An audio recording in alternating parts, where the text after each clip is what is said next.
One of the reasons that we like to do events like these is really showcase our research to our clients, showcase the organization to our clients, really show them that we're staying relevant within the investment changing landscape every day. And it's important for them to have confidence and trust in what we're doing, confidence and trust in the research, and feel very confident in the direction that their portfolios are headed. So an event like this really takes that to the next level and helps to educate them on various topics, whether it's on international investing or international bonds or what's going on in emerging markets in China, and hopefully is able to answer a lot of questions that they have.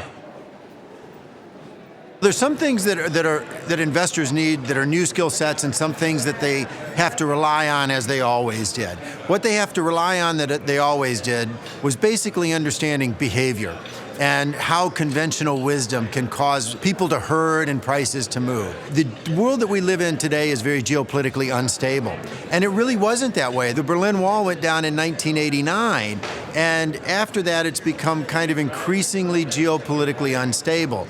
So we have to learn how to undertake geopolitical analysis, which we didn't have to do before, and we have to understand how that influences asset prices and currencies, which we didn't have to do before. Those are new skills. There are other new skills, but I think that's probably the one that's front and center right now for most investors. There's been a lot of headlines in international markets over the last year, in 2015. We quickly reviewed some of those headlines dealing with Greece, dealing with China, stock market bubble, currency devaluation. And the key point on those takeaways is that when you're just looking at the headlines, you're missing out on some of the meatier portion of why those events are occurring and what type of impact, if any, they may have. So the key takeaway there is that Greece really dominated the first half of the year in terms of being involved in the news over their debt crisis that they had. And here at Marquette, what we did in order to understand what potential impact there might be, we did some analysis to look at the size of Greece's economy. We did some analysis to look at direct equity exposure that institutional investors may have to that country. And really, we came out saying that based on the very small size of the economy, based on nearly zero direct equity exposure, there's not a longer term impact there. China, a similar situation. We talked about the stock market bubble that we saw.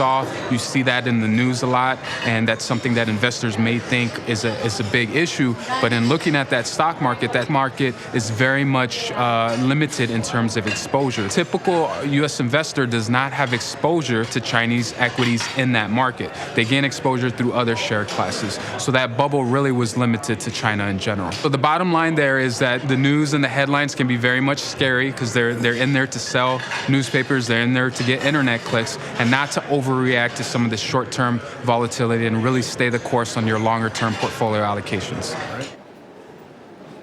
What we looked at was what happened in the energy industry and what it meant from a market outlook perspective. Then we looked at resulting opportunities for investment within client portfolios. And the first thing we talked about was energy distressed debt, high-yield energy bonds.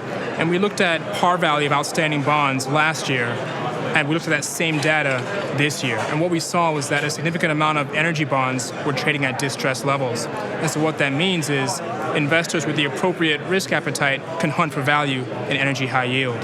We also looked at energy credit more broadly speaking, as energy producers have over $500 billion of debt coming due in the next 5 years. So opportunity to participate in that financing. And then finally, we looked at infrastructure opportunities.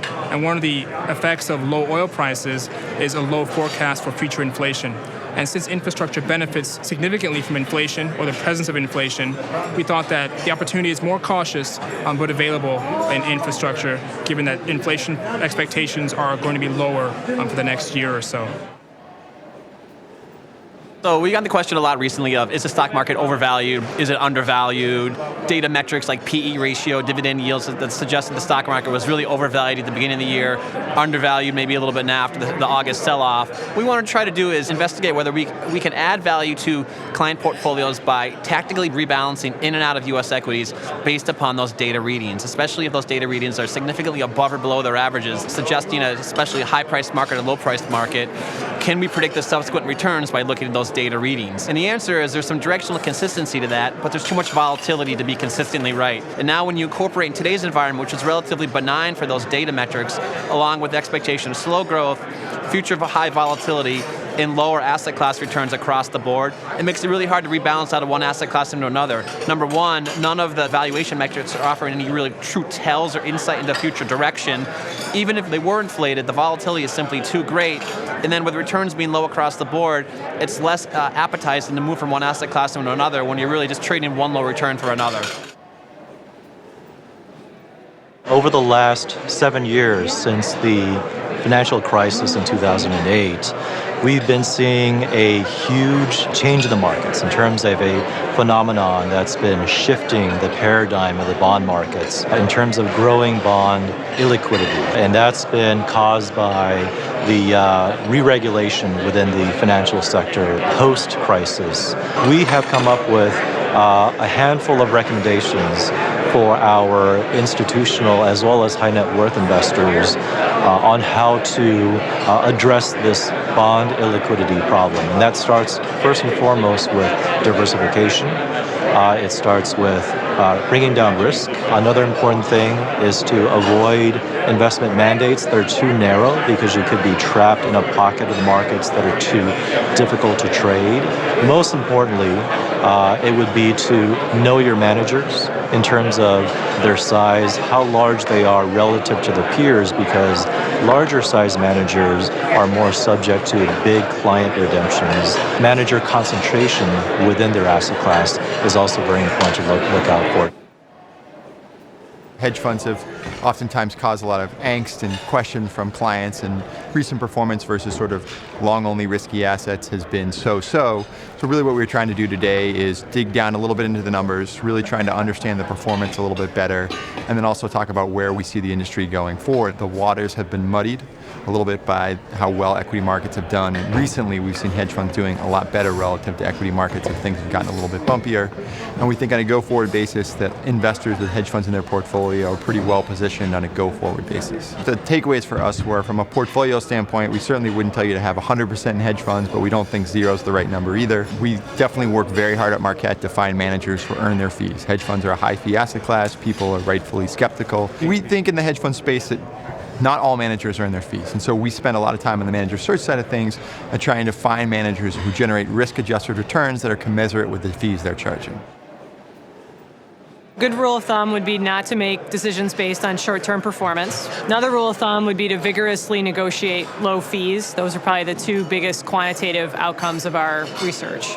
Certainly style drift, asset bloat, portfolio manager changes, those are all things to take a look at. I'd point out, though, that every manager needs to be looked at on their own merit and not to just focus on broad brushstrokes, but to look at the individual managers on your portfolio.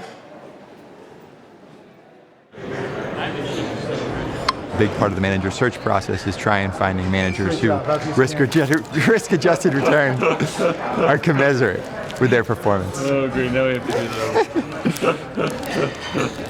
that. Good catch, right?